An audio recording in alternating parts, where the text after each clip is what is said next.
Hi, my name is Kaleigh Paul, a graduating senior studying psychology and nutrition, and I'm thrilled to have you here viewing my virtual presentation of my thesis entitled The Effect of Daily Dietary Patterns on Overall Mood.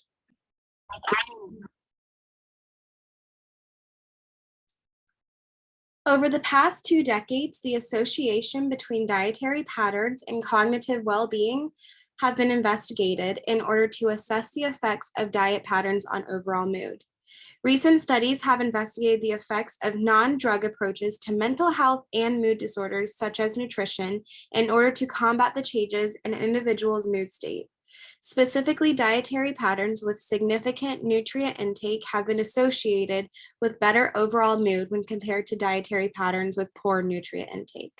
Quell et al. 2017 and Firth et al. 2020 investigated the association between diet quality and depressive symptoms in individuals. The studies concluded that healthy eating and dietary patterns with significant nutrient intake may correspond with lower levels of depression. The purpose of the present study was to investigate how different dietary patterns impact an individual's overall mood. The Western diet was further investigated in order to analyze the differences in the diet's nutritional composition. Specifically, the Western diet is lower in nutritional value in comparison to the 5 other diets due to the diet's high fat, high processed carbohydrates, and high sugar composition.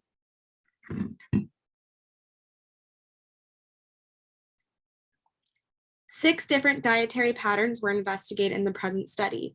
The first 2 dietary patterns investigated were the Western diet and the Mediterranean diet.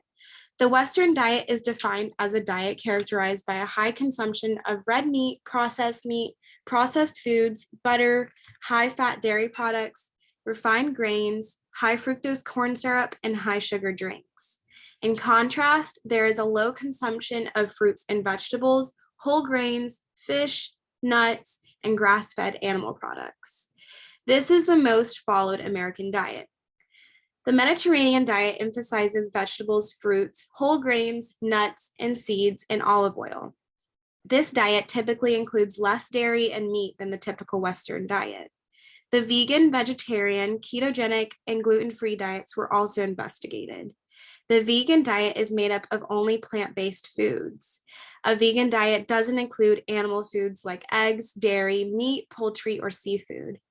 A vegetarian diet involves the consumption of many fruits and vegetables, soy, legumes, nuts and nut butters, dairy products, and whole grains. A vegetarian diet does not include the consumption of any animal products, including meat, poultry, and fish. The ketogenic diet is a high-fat, moderate protein, low carbohydrate dietary pattern. On a ketogenic diet, carbohydrates from all sources are restricted. Lastly, the present study investigated the gluten-free diet, a diet that excludes all foods containing gluten products, including wheat, rye, and barley. The 6 dietary patterns that were investigated by the present study differentiate in nutritional value based on the composition of the dietary intake. The hypothesis of the study was that dietary patterns higher in nutrient-rich foods, such as the Mediterranean diet, will positively impact an individual's overall perceived mood. There was 60 participants recruited from Meredith College, and the participants included both graduate and undergraduate level students. Participants ranged in age from 18 years old to 44 years old. Of those participants, 37 participants reported following a Western diet, 14 reported following a Mediterranean diet, 2 reported following a vegan diet, 2 reported following a vegetarian diet, 2 reported following a gluten-free diet, and 2 reported following a ketogenic diet. Participants did not receive any compensation for the present study and were treated in accordance with the ethical principles of psychologists and code of conduct based on the American Psychological Association. After giving informed consent, the participants filled out a 5-part online survey reporting their dietary patterns and answering questions from 3 established measures of anxiety, mood, and stress. The participants were first instructed to answer demographic questions regarding their age, gender identity, and ethnicity. The first part of the survey instructed the participants to choose the diet that best matched their daily dietary patterns.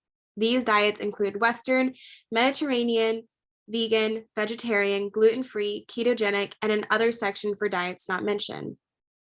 Participants were then instructed to fill out a daily food log of foods and beverages consumed. An example daily food log was given to participants as an example, and it is shown above.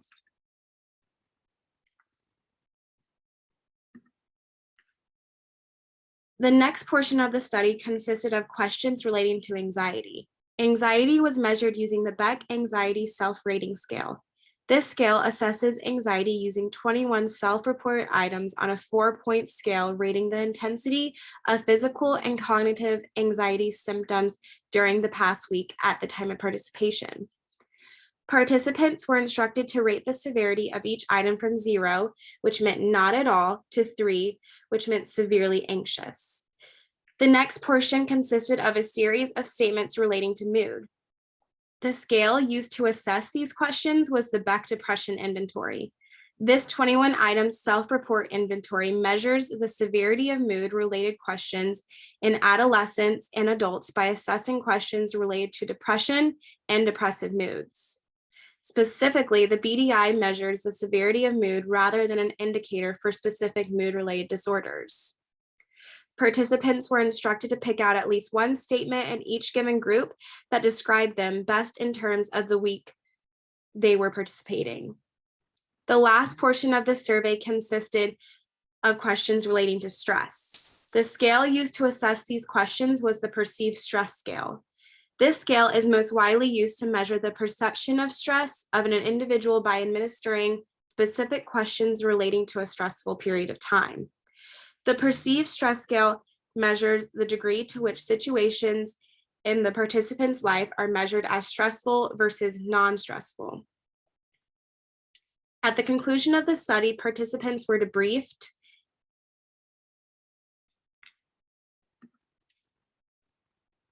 When looking at the descriptive results, participants' level of reported anxiety ranged from 0, which meant minimal level of reported anxiety, to 25, moderate level of anxiety, with an overall mean for anxiety symptoms of 7.983, standard deviation of 5.832. These results suggest the majority of the participants had a minimal level of anxiety at the time of the study. Participants' level of reported mood ranged from 0, meaning minimal level of depressive symptoms, to 16, meaning mild depressive symptoms, with an overall mean of 6.5, standard deviation of 5.219, suggesting most of the participants responded with minimal depressive symptoms at the time of the study. The participants' level of reported stress resulted in an overall mean of 2.018, standard deviation of 0.427. These responses were calculated using the mean from the participants' total responses to the perceived stress scale.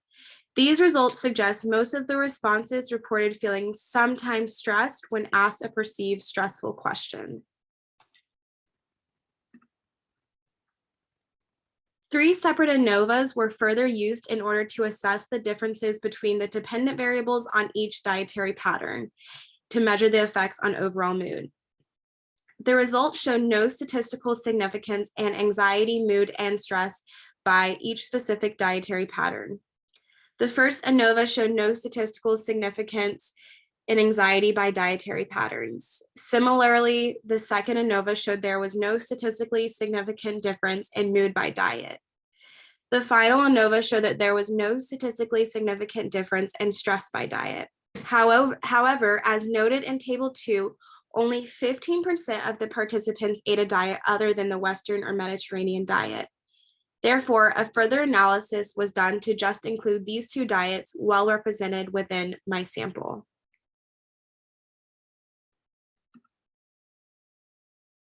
From that, 3 more ANOVAs were used to further analyze the data collected on the Mediterranean and Western dietary pattern.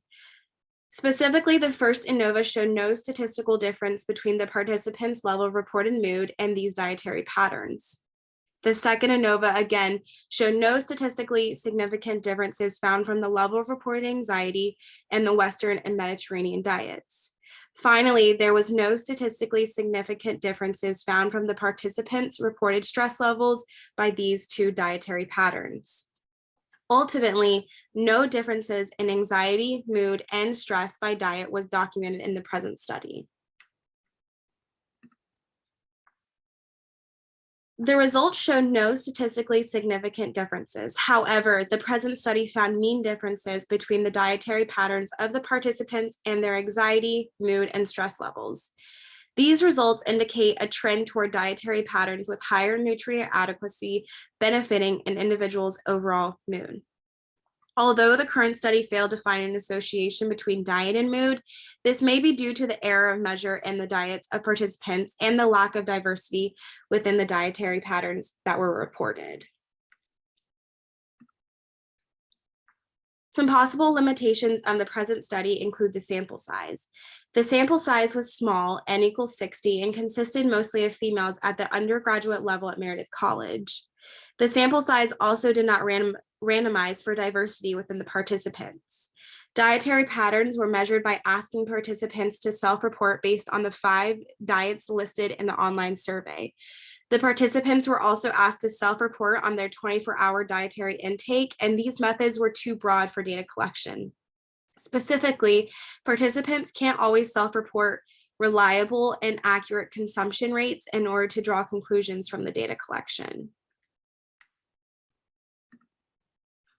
In the future, studies should contain a larger sample size with more diversity that includes more males and participants of varying ages and educational standings. Participants should also be screened for possible emotional and physical impairments before the study assessed. This is because the participants in the study were reporting on dietary and emotional patterns, which could be a potential trigger for some people.